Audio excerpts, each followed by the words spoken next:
천국에 간 집사, 장로, 목사의 이야기가 있습니다. 어느 집사님이 평생 교회를 잘 섬기고 열심히 충성하시다가 천국을 가시게 됐습니다. 예수님이 그 소문을 들으시고 너무 반가우셔서 성문 앞에까지 달려나오셨대요. 그래서 천국에 입성하는 집사를 보자마자 예수님이 너무 반갑게 달려오셔서 끌어안아 주시고 잘 왔다고, 얼마나 집사 직분 가지고 충성하느라고 욕받냐고 너무너무 웰컴해 주시는 거예요. 한참 후에 장로님이 천국을 가셨대요. 예수님이 대문 앞에까지 나오셨대. 얼마나 장로 직분으로 섬기느라고 고생했냐고, 잘 왔다고 이렇게 위로하시면서 이제 맞아주셨어요. 한참 후에 목사님이 천국 가셨대요. 목사님이 천국 가셨는데 예수님이 보좌에서 내려오시지도 않고 시큰둥 하시더래. 너 왔니? 그러더래. 목사님이 너무 섭섭하시고 너무 상처가 드는 거예요. 목사님이 예수님한테 따졌다는 거 아니에요. 내가 다 봤는데요. 집사님이 올 때는 성문 밖까지 달려 나오시고, 장로님이 오실 때는 대문 밖에 나오시고, 내가 목사인데 어떻게 목사가 왔는데 그렇게 자리에서 내려오시지도 않고 그렇게 한마디로 그렇게 끝내시냐고. 그랬더니 예수님이 아주 곤란한 듯이 머뭇거리시다가 한 말씀 하시는 거예요. 요즘 한국교회 목사들은 자리를 너무 탐하기 때문에 내가 내려가면 네가 올라와서 앉을까 봐 겁나서 못 내려가겠다. 이게 우스갯소리죠. 우스갯소리 속에 메시지가 있는 겁니다. 전 미국에서 목회를 하다 온 사람이고 미국에서 목사님들을 많이 접해봤지만 한국교회 목사님들만큼 명예욕이 강한 목사들은 없어요. 한국교회 목회자들만큼 감투욕이 강한 목회자들 본 적이 없어요. 한국교회 목사님들은 목사 직분으로, 목사라고 하는 그 직함만으로 만족을 못해서 목사 더하기, 박사 더하기, 총회장 더하기, 총재 더하기, 명예총재 더하기, 얼마나 모든 것들을 갖다 붙이고 말할 수 없는 명예욕, 감투욕. 목사의 직분은 섬김을 받는 직분이 아니고 섬기는 직분인데, 너무 높아지고 너무 섬김을 받는 직분이 언제부터인가 돼버린 것 같은 이런 불편한 진실 앞에 우리 마음들이 다 그렇게 은혜롭지를 못해요. 우리는, 저도 천국에 갈 사람이고 여러분도 예수 믿는 것은 천국 가고자 함이지요. 아멘이시지요. 저도 천국 갈 사람이고 여러분도 다 천국 갈 사람들인데, 천국에 갔을 때 우리 주님 앞에 환영받을 사람이 되기를 원하신다면 이 땅에서는 자꾸 자기를 낮추셔야 되고요, 낮아지고도 더 낮아지기를 원해야 되고요, 모든 사람들을 나보다 낮게 여기고 섬기는 사람으로 살아야 천국 갔을 때 주님이 우리를 인정해 주시고 맞아 주시는 줄로 믿습니다. 겸손한 마음으로 모든 사람들을 섬길 때 그 사람이 누리는 행복이 있어요. 그 사람이 누리는 은혜가 있습니다. 오늘 저는 겸손의 행복이라는 주제로 말씀을 준비했는데요, 이 말씀을 전하고 듣는 가운데 공감하시고 은혜가 되시기를 바랍니다. 아멘. 첫 번째 한번 따라 하실까요? 겸손하면 평안을 누립니다. 오늘 말씀 보시겠어요? 28절과 29절 말씀이 되겠습니다. 우리 같이 읽으시죠. 28절 시작. 수고하고 무거운 짐진 자들아 다 내게로 오라. 내가 너희를 쉬게 하리라. 나는 마음이 온유하고 겸손하니 너희 멍에를 메고 네게 배우라. 그리하면 너희 마음이 쉼을 얻으리니. 아멘. 이 말씀은 모든 세상 사람들을 향하여 하시는 말씀이기도 하고요, 좁혀서 말하면 그 당시 유대교의 교권자들을 향하여 하시는 말씀이에요.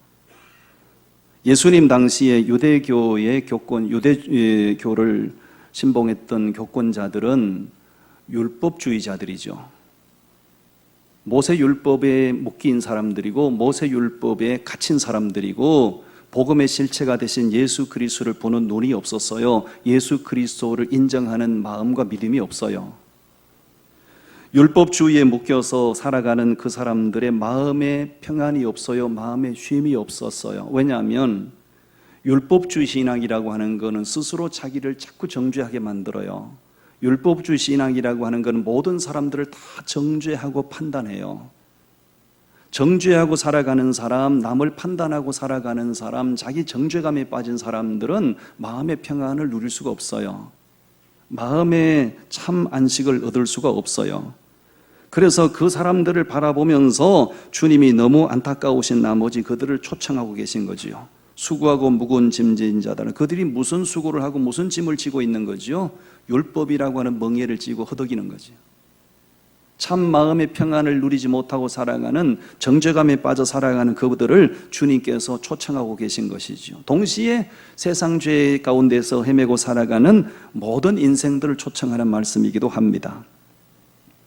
이 수고하고 무거운 짐진 자들아 내게로라는 이 말씀은 교회를 다니는 사람들뿐만 아니고 교회 밖에 있는 세상 사람들도 이 구절은 다 좋아하는 구절이에요. 생존 경쟁이 얼마나 치열한지 우리 삶의 환경이 마치 전쟁터와 같다고요. 전쟁터와 같은 삶에서 치열한 삶을 살아가느라고요, 얼마나 인생들이 지치고 고난지 몰라요. 그래서 모든 사람들에게 필요한 것이 있습니다. 그것은 평안이라는 것이 필요하고요, 쉼이라고 하는 것이 필요하고요, 안식이라는 것이 필요해요. 쉼과 평안과 안식은 예수 믿는 사람들에게만 필요한 것이 아니고요, 세상 모든 사람들에게 다 필요한 것이고 소중한 것이에요. 그런데 안타까움이 있습니다. 그렇게 쉼을 갈망하고 그렇게 안식을 원하면서도요, 무엇을 어떻게 하면 그것을 취할 수 있고 얻을 수 있는지 방법을 몰라요. 예수님께서 그 소중한 쉼을 얻을 수 있는 방법을 정확하게 말씀해 주고 계시죠. 예수님의 초청을 받아들이고 예수님께로 와서 예수님의 마음을 배우고 닮으면 그 사람 마음에 뭐가 생겨나요? 쉼을 누리게 되고요, 평안을 누리게 되고요, 안식이 무엇인지를 실감하게 되는 것이에요. 예수님이 주시는 안식과 평안을 누리는 방법을 다시 말씀드립니다. 예수님께로 와서 예수님의 마음을 배우고 예수님의 마음을 닮으면 내 안에 세상에서 누리지 못했던 마음의 여유 공간이 생기게 됩니다. 여유 공간이 생기면 그 사람이 비로소 쉼을 얻게 되고요, 마음의 평안과 안식을 누리게 되는 거예요. 그런 마음을 가진 사람들, 교만한 마음을 가진 사람들, 남을 정죄하는 마음, 남을 판단하는 마음, 자기 정죄감에 빠진 사람들은 마음의 여유 공간이 조금도 없습니다. 마음의 여유 공간이 없다 보니까요, 쉼을 누릴 수가 없어요. 평안을 누릴 수가 없어요. 그런데 예수님께로 와서 예수님의 말씀을 받아들이고 예수님처럼 낮아지시고 예수님처럼 마음이 겸손해지면 여유 공간, 틈이 생기잖아요.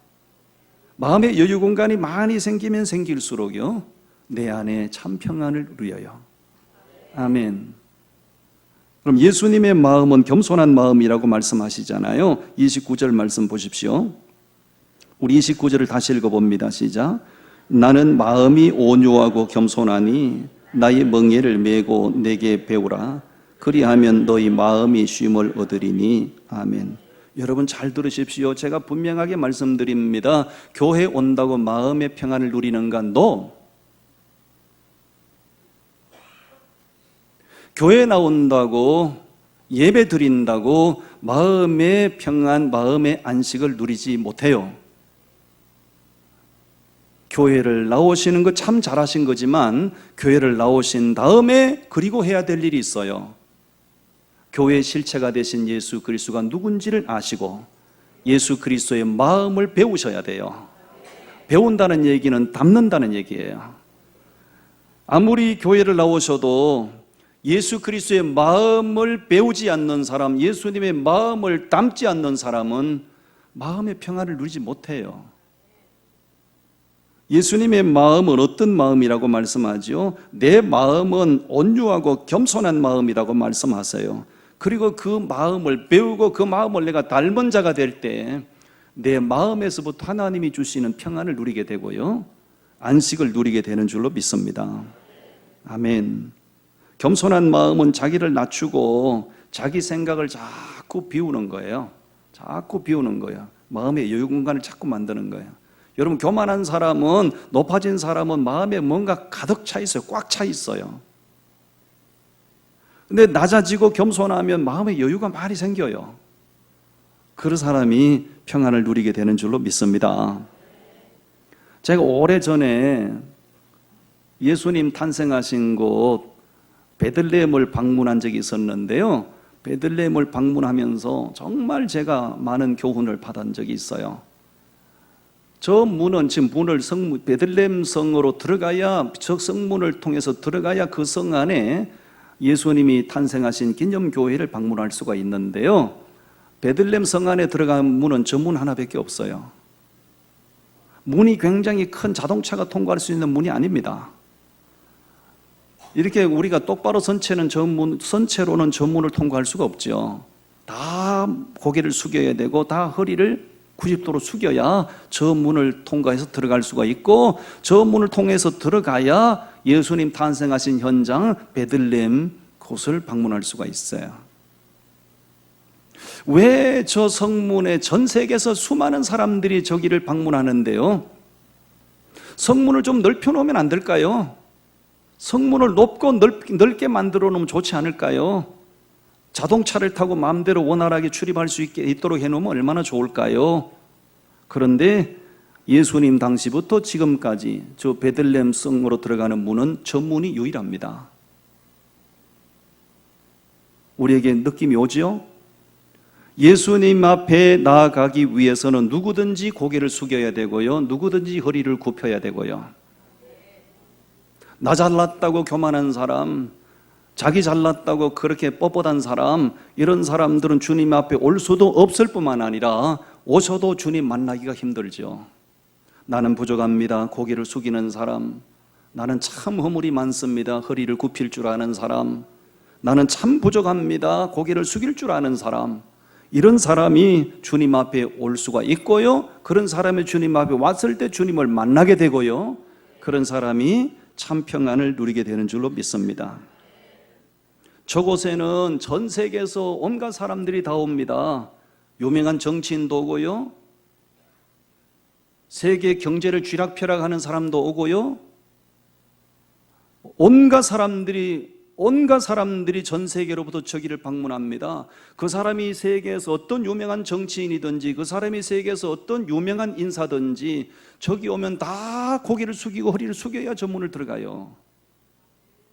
누구든지 낮아지는 자가 예수님을 만납니다. 겸손한 자가 주님의 은혜를 입습니다. 아멘.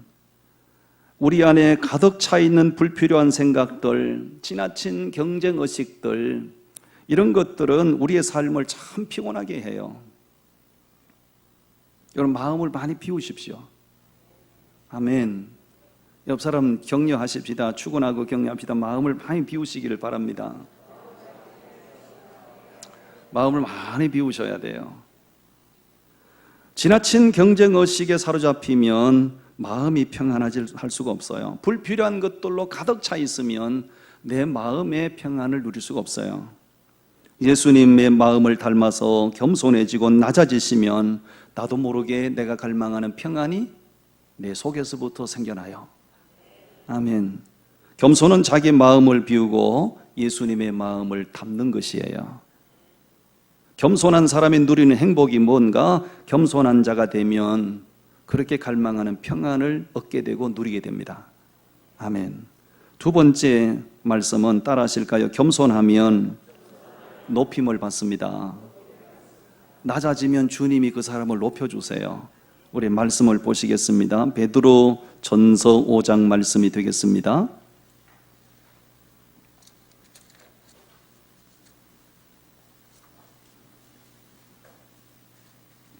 베드로 전서 5장 5절과 6절 말씀이 되겠습니다. 우리 함께 말씀 봉독합니다. 시작. 젊은 자들아, 이와 같이 장로들에게 순종하고 다 서로 겸손으로 허리를 동이라. 하나님은 교만한 자를 대적하시되 겸손한 자들에게는 은혜를 주시느니라. 그러므로 하나님의 능하신 손 아래에서 겸손하라. 때가 되면 너희를 높이시리라. 아멘. 제가 어느 날 이 말씀을 6절 말씀을 묵상하는데 하나님의 능하신 손이라는 단어가 저를 사로잡았어요. 하나님의 능하신 손. 하나님의 능하신 손이라는 이 말씀을 오랫동안 묵상을 했어요. 하나님의 능하신 손. 여러분, 하나님의 손은 능하신 손입니다. 능하신 손이라는 얘기는 모든 것을 가능케 하시는 분, 불가능이 없는 분, 그런 분이시죠. 하나님의 손은 모든 것을 하실 수가 있고요. 능하신 손을 가지신 분이기 때문에 하나님은 말씀으로 천지를 창조하셨어요. 능하신 손을 가지신 분이기 때문에 하나님은 지금도 온 세상을 통치하고 계십니다. 하나님은 능하신 손을 가지신 분이기 때문에 당신의 때가 차면 이 땅에 영광의 주님으로 재림하시고 the end, 세상을 심판으로 끝내실 분이시죠. 우리는 그걸 믿어야 됩니다. 하나님의 손은 능하신 손이기 때문에 그 손은 낮은 자를 높이기도 하시고요, 높아진 자를 끌어내려서 낮추기도 하시고요. 하나님의 손은 그런 손입니다. 하나님의 손으로 높여주시면 낮출 자가 없어요.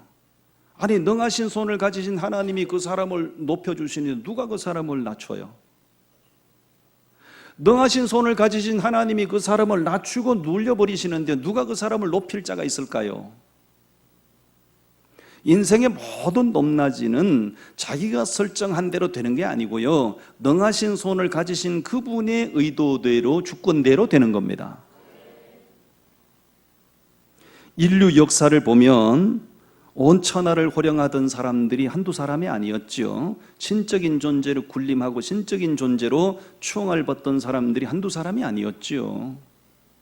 그 대표적인 사람이 이집트 제국을 통치했던 바로 왕들이었잖아요. 제 고향이 경상북도 경주인데요, 경주에 가면 왕릉들이 참 많습니다. 왕릉, 릉이라고 하는 왕들의 무덤이에요.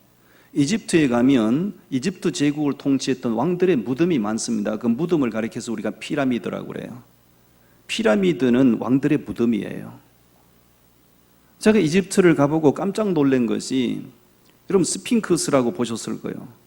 스핑크스 하나 크기가 이 전체 예배당 건물보다 커요. 스핑크스의 이 이마에 엄청난 다이아몬드가 박혀 있죠. 다이아몬드가 박혀 있어요. 동쪽에서 태양이 떠오르면 다이아몬드에서 반사가 돼서 피라미드를 비추도록 공학적으로 설계가 되어 있어요. 여러분, 뭔 얘기해야 놀라시나 모르겠네. 해가 뜹니다. 다이아몬드의 반사가 돼서 피라미드, 왕의 무덤을 비추는 거죠. 그러니까 스핑크스는 왕의 무덤을 지키는 수호신입니다. 그러니까 이집트 사람들은 수천 년 전에 통치하다가 죽은 왕들이지만 지금도 그들의 정신세계는 죽은 자가 아니라 살아있는 자로 추앙을 하는 거예요. 그렇게 신적인 존재로 높이 군림을 했기 때문에 이집트 왕들은 하나님의 존재를 인정하지 않았지요. 하나님을 섬기지 않았지요. 그러다가 어떻게 됐습니까? 하나님이 쳐버리고 하나님이 꺾어버리고 하나님이 눌려버리시고. 그렇죠? 바벨론 제국을 통치했던 사람이 느부갓네살 왕이지요. 느부갓네살 왕은 거의 신적인 존재로 군림을 했습니다. 다니엘서 5장 말씀을 묵상하다 보니까요, 느부갓네살 왕의 아들 벨사살 왕에 대한 이야기가 나오더라고요. 이 사람이 자기를 과시하고 싶은 어느 날 연회를 열었습니다. 전국에서 VIP들을 1,000명을 왕궁으로 초대를 했어요. 그 귀인들을 초대해 놓고 자기 아버지가 예루살렘을 침략했을 때 탈취해 가지고 온 그 성물에다가 포도주를 부어서 마시고, 그죠? 하나님을 조롱하는 것이죠. 한창 여흥이 무르익을 때 왕이 여기 앉아있어요. 맞은편 벽에 하나님의 손이 나타나서 글을 썼습니다. 메넷메넷 되길 우발하신. 그 손을 보고 벨사살 왕이 충격을 받아가지고 사시나무 떨듯이 떨었죠. 양쪽 무릎이 부딪혔다고 그러잖아요. 저 손이 누구 손인지 저 글이 무슨 뜻인지를 알 재간이 없어요. 그래서 유대 나라에서 포로로 끌려온 다니엘을 불러다가 해석을 시키죠. 다니엘이 하나님의 신에 감동돼서 해석을 하면 메네 끝나고 끝났도다. 데겔 당신을 달아보니 너무 가볍다. 우바르신 둘로 쪼개버린다. 메네 데겔 우바르신 하나님께서 당신이란 존재를 딱 들어서 달아보니 별 볼 일 없는 존재, 너무 무가치한 존재라. 그러므로 당신을 불러가고 당신의 나라는 둘로 쪼개진다. 그날 밤에 하나님께서 벨사살 왕의 목숨을 불러가셨죠. 그리고 그날 이후로 그 엄청난 바벨론 제국은 메대와 페르시아 제국으로 쪼개졌죠. 그러니까 역사가 정언해 주는 겁니다. 아멘은 언제 하시려고 안 하시나 모르겠네. 그는 자기가 인간이지만 인간이라고 생각하지 않았습니다. 자기는 신이라고 생각했습니다. 모든 백성들이 그를 신적인 존재로 추앙했습니다. 엄청난 존재였습니다. 그런데 하나님이 꺾어버리니까 꺾어지는 거고요. 하나님이 눌려버리니까요, 그날로 끝나는 거예요. 아멘. 하나님의 손은 능하신 손이란 것을 꼭 기억하시고요. 그 하나님의 능하신 손에 의하여 높임을 받고자 하는 사람은 낮아지면 됩니다. 인도의 성자로 불렸던 분이 테레사 수녀인 건 다 아시지요? 인도 20세기의 성자라고, 테레사 수녀를 가리켜서 20세기의 성자라고 불러요. 이 사람은 평생 가난하고 소외되고 헐벗고 굶주린 사람들, 병든 사람들, 이런 사람들을 돌보고 이런 사람들을 보살피는 삶을 살다가 수년 전에 이제 고인이 되셨는데요. 이 테레사 수녀의 삶이, 옆에 있는 사람은 공산주의 아버지 스탈린입니다. 스탈린. 테레사 수녀가 너무 그렇게 헌신적인 삶을 사니까 어떤 사람이 그에게 일어날 이렇게 말합니다. 허리를 굽히고 다른 사람을 섬기는 당신은 높은 지위를 가지고 편안하게 부를 누리고 살아가는 사람들이 부럽지 않습니까? 이 삶에서 좀 이렇게 탈피하고 싶은 생각이 없으신가요? 당신도 세상에서 행복하게 부유하게 살아가는 그런 사람들처럼 살아가고 싶은 충동이 없으신가요? 이렇게 질문을 했을 때 테레사 수녀가 그 유명한 말을 했습니다. 평생 허리를 굽히고 사는 사람은 위를 쳐다볼 시간이 없습니다. 아멘 좀 하이소.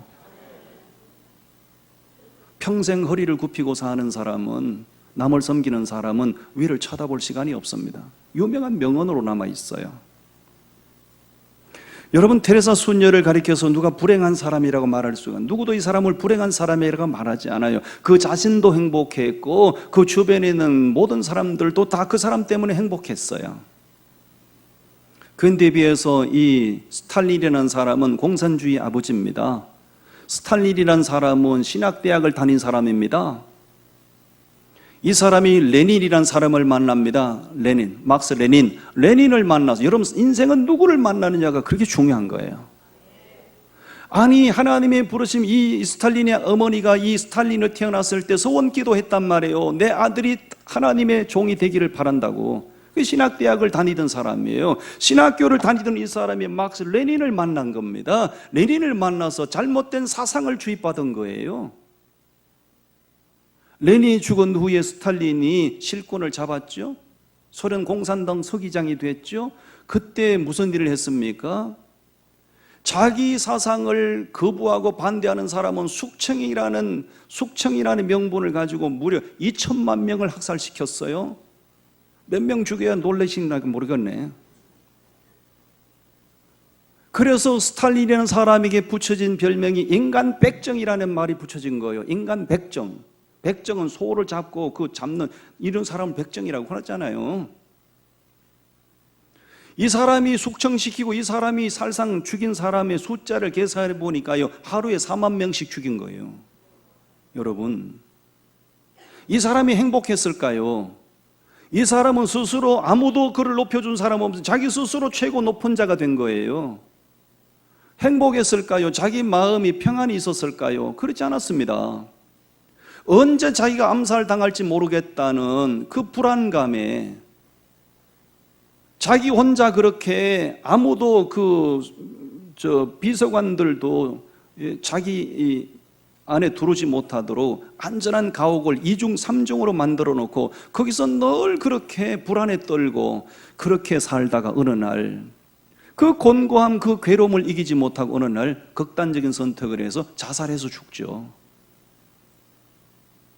하나님이 높여준 자가 아니고 자기 스스로 높아진 자기 때문에 결말이 비참한 거예요. 그럼 하나님의 손은 능하신 손입니다. 하나님의 능하신 손에 의해서 높아진 자가 참 행복한 사람이에요. 하나님의 손에 의해서 높임을 받고자 하는 사람은요, 간단합니다. 낮아지고 겸손하면 됩니다. 저도 스스로 높아지지 않으려고 무척 많이 애를 썼는데요, 우리 모두가 다 낮아지는 경쟁을 많이 하셔야 됩니다.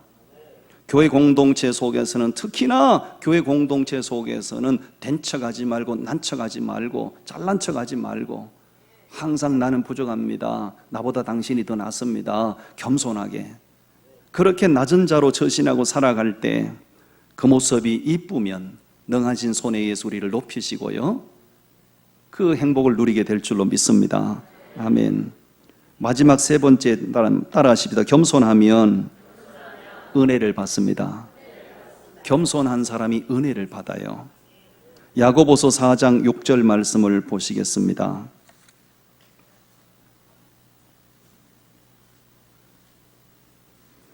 야고보서 4장 6절 말씀, 우리 함께 말씀을 봉독하시겠습니다.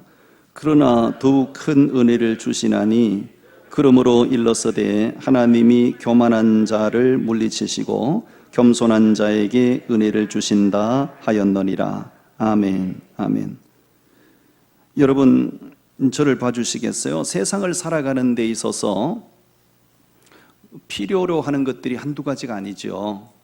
지식도 필요하고요, 또 우리가 살아갈 수 있는 집도 필요하고요, 매일 입는 옷도 필요하고요, 먹는 음식도 필요하고요. 인생을, 세상을 살아가는데 필요한 것들이 한두 가지가 아니에요. 그런데 그 모든 필요한 것들 가운데 가장 소중한 것은요, 하나님이 베풀어 주시는 은혜가 필요해요. 왜 그런지 알아요? 가진 것이 없어도 하나님이 내 영혼에 베풀어 주신 은혜가 있으면요, 인생이 행복해요. 많이 가졌는데, 남들이 부러워할 만큼 많은 것을 가졌는데 내 영혼의 은혜가 말라버리면요, 삶에 만족이 없어요. 이 은혜라고 하는 걸 카리스라고 그래요. 은혜라고 하는 거는 엄청난 겁니다. 은혜는 세 가지 특징을 가지고 있는 거예요. 은혜는 어떤 특징을 가지고 있냐? 은혜는 누군가가 사람이 줄 수 있는 것이 아니에요. 하나님께서만이 주실 수 있는 거예요. 그러니까 귀한 거예요. 그리고 은혜라고 하는 것은 물질적인 차원이 아니고요, 육체적인 차원이 아니고요, 영혼에 부어주시는 거예요. 영혼에. 그래서 은혜가 귀한 거예요. 은혜라고 하는 것은 모든 사람이 줄 수 있는 게 아니에요. 하나님께서만 주시는데 누구에게만 주시는가? 예수 그리스도 안에 속한 자에게만 주시는 거예요. 그래서 은혜가 엄청난 거예요. 이 은혜를 받으면 내 영혼에 포만감이 생겨요. 내 영혼에 만족함이 넘쳐요. 여러분, 우리가 다윗의 인생을 압니다. 사무엘서를 읽어보면 다윗이 비참할 정도로 도망자의 삶을 살잖아요. 광야로 쫓기는 삶을 살잖아요. 얼마나 그 쫓기는 삶을 살면서 죽음과 자기가 한 걸음뿐이라고 말하잖아요. 그런데도 불구하고 다윗은 자기 입에서 내 잔이 넘치나이다라고 고백을 해요. 아멘이시죠? 다윗이 뭘 많이 가져서 내 잔이 넘친다고 고백한 거 아니죠. 그 긴박한 상황 속에서도 하나님을 갈망하고 하나님께 집중하니까 그 영혼에 부어주시는 위로와 은혜가 있어서 다윗은 그런 환경 가운데서도 내 잔이 넘칩니다라고 고백하는 거죠. 여러분, 하나님이 베풀어 주시는 은혜를 받으면 인생이 즐거워집니다. 어제 캠프 갔다 오신 분들을 보니까 얼굴에 광채가 나잖아요. 제가 단톡방에 캠프장 현장 스케치해서 사진 올린 거 보셨죠? 이번에도 한 3,000명 정도 모였는데 전국에서 뭐 그게 천국이죠. 천국에 체험을 하고 오셨지요.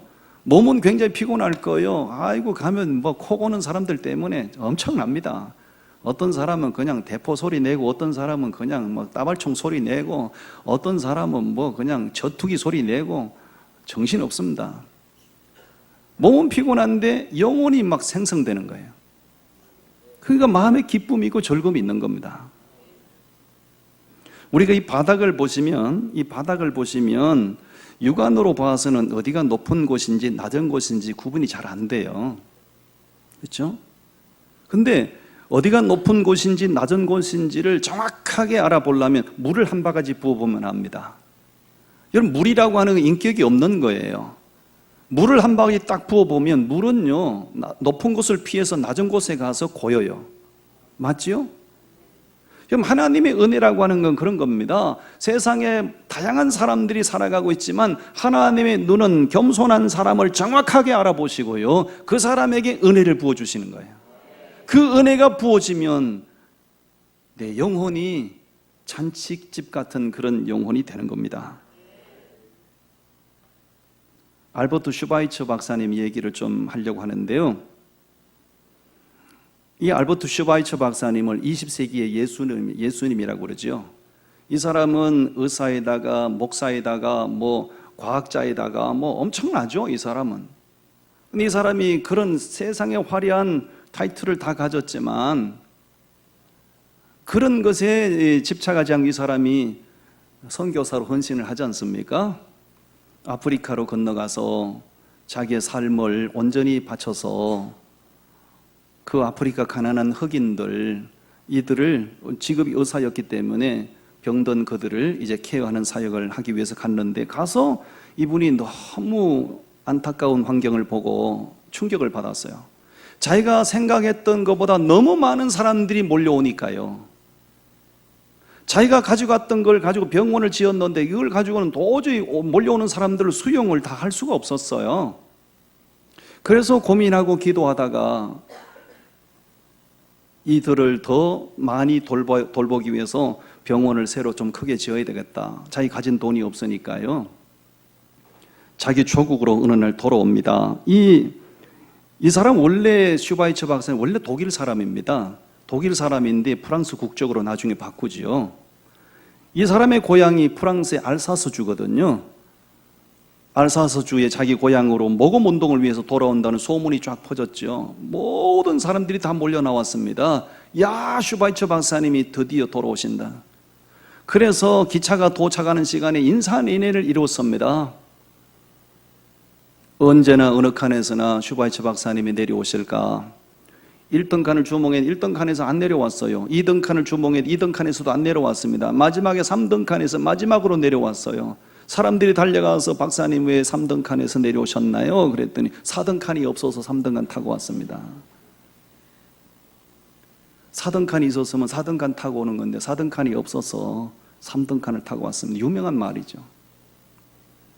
슈바이처 박사님은 엄청난 사람이지만은 자기 재주로 자기 능력으로 다 한 게 아니고요, 그렇게 겸손한 사람이었기 때문에, 여러분 그 정도 타이틀을 가진 사람은 기고만장할 수 있지 않습니까? 슈바이처 박사님은 20세기 예수님이라고 부를 정도로 겸손했어요. 그러니까 그의 능력 가지고는 할 수 없는 것을 할 수 있도록 하나님이 그에게 은혜를 부으셨어요. 여러분, 우리도 하나님의 은혜가 부어지면요, 엄청난 걸 할 수 있어요. 아무리 많은 것을 가졌어도요, 은혜가 떨어지면요 아무것도 못해요. 별 볼 일 없어도 은혜가 부어지면요 엄청난 걸 할 수 있어요. 그 소중한 은혜는 어떤 사람에게 부어지는가? 겸손한 자에게 은혜가 부어져요. 저도 더 겸손해지고 여러분도 더 겸손해지고 하나님의 평안 누리시고 하나님의 은혜로 충만해서 가면 갈수록 남은 생애가 더 복된 삶이 되기를 바라요. 기도하겠습니다. 하나님 아버지,